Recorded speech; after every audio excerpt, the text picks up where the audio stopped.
Okay, this is a book review. The book's called A Brief History of Medicine by a lady, PhD. Her name is Dr. Sophie Domingues-Montanari. And I'm going to tell you, this book, it's kind of like a typical generic joke. All history of medicine books, they're always stupid. They're always close to worthless. This is no exception. I just blew through it real quick when I was on a treadmill. So here's what it basically says. First of all, it says what they all say. They might mention Asclepius, the Greek god of medicine. Then they'll talk about Hippocrates, a couple good quotes. He says, all disease begins in the gut. Let your food be thy medicine. Okay, that's nice. Makes everybody feel good. Then there's a Hippocratic oath that nobody pays attention to. Then there's Galen and the four humors. Then Vesalius in the Renaissance age with anatomical dissections. And then it took until like the 1600s for William Harvey figured out the heart pump blood. And so this is why I laugh when people think that, the human body could have just happened spontaneously when the smartest human minds, until the 1600s couldn't figure out the heart pumps blood. It's like, how freaking stupid is that, okay? It's an embarrassment. The history of medicine is really a terrible embarrassment. Okay, so what comes next?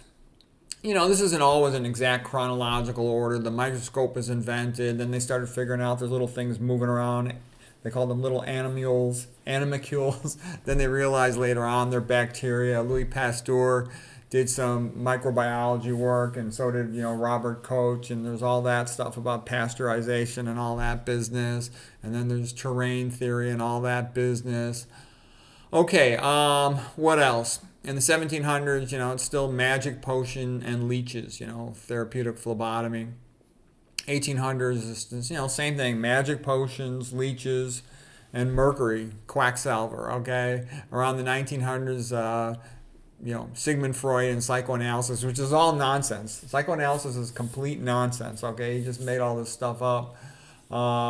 Shocking frigid wives to make them please their husbands more. It's the only thing I ever maybe agreed with them on. Okay. The next, Alfred Adler and Carl Jung proteges.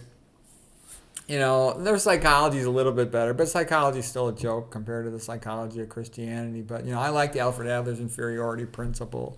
I like Carl Jung making the point that at certain ages, you almost have like animal instincts to know, okay? When you hit puberty, you know you like girls. Nobody had to tell me that, okay? I didn't learn that from a book.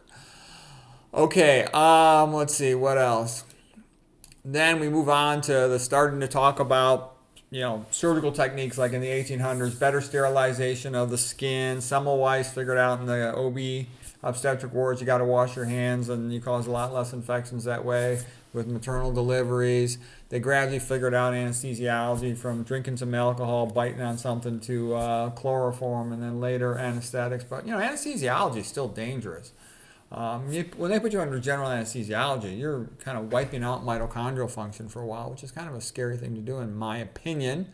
Most people come out of it reasonably well, but I certainly wouldn't volunteer for it.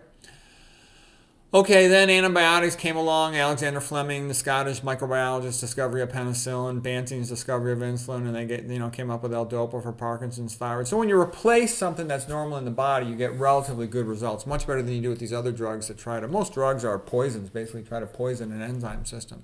Replacement drugs are the best drugs. Okay, and then antibiotics in some settings can be pretty useful. Okay, what else? As computers improve, things dependent on computers will also improve. Better ultrasound, CAT scan, MRI, imaging-guided surgery. Okay.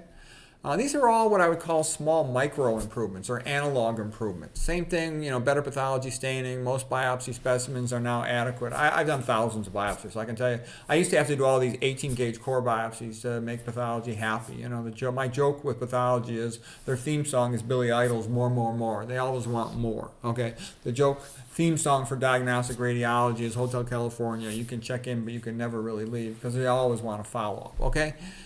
Anyway, so nowadays, most of the time I can get the answer with a little tiny needle called a fine needle aspirate, usually a 25 gauge, sometimes a 22 gauge. Okay, they're real tiny little needles in comparison with the big honking 18 gauge core biopsies. 18 gauge core biopsy is like an inchworm. That's called histology.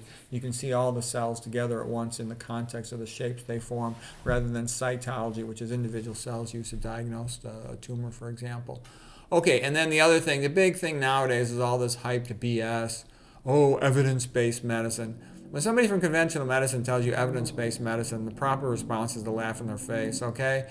You know what? How are you going to have evidence-based medicine with oncology research when 85% of it's not reproducible?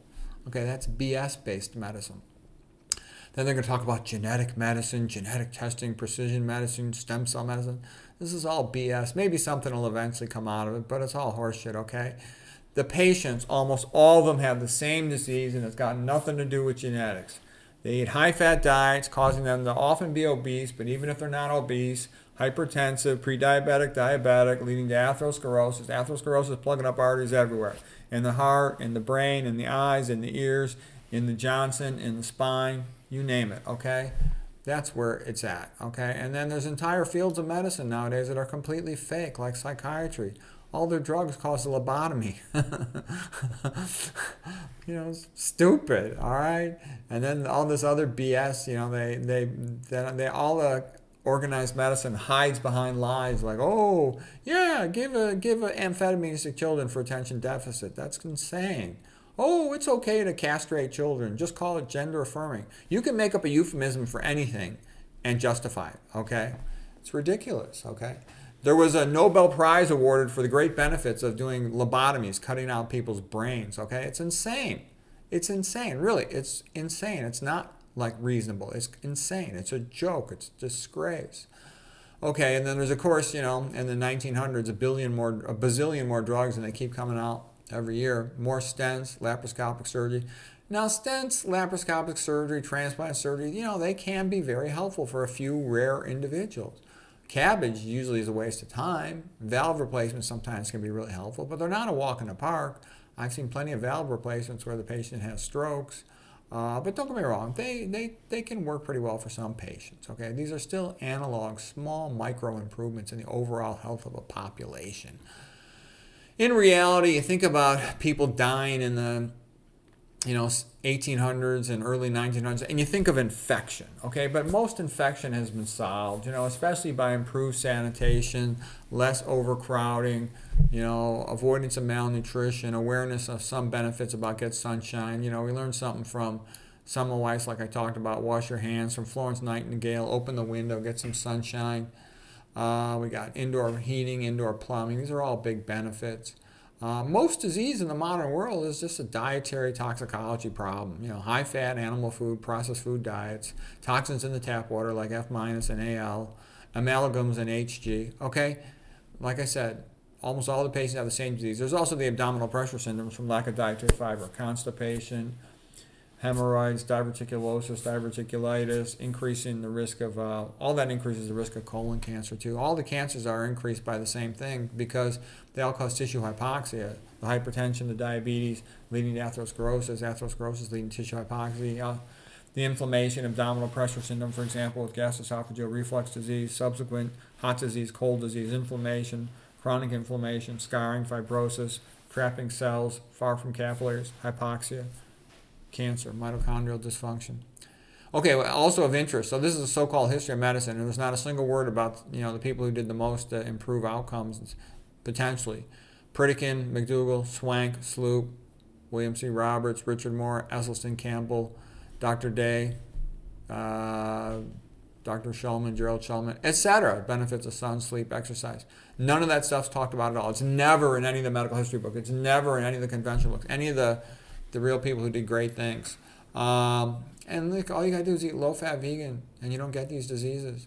And you have a good chance to treat them. The longer a disease is present, when you've been hypertensive for 30, 40 years, you've lost your Windkessel effect, your ascending thoracic aorta, your arteries all over the place, they're all calcified. You're not going to fully reverse it. You'll never be 18 again. It's still worth doing, but you're just not going to get as big a benefit as you would if you had started getting your act together in your 30s or 40s.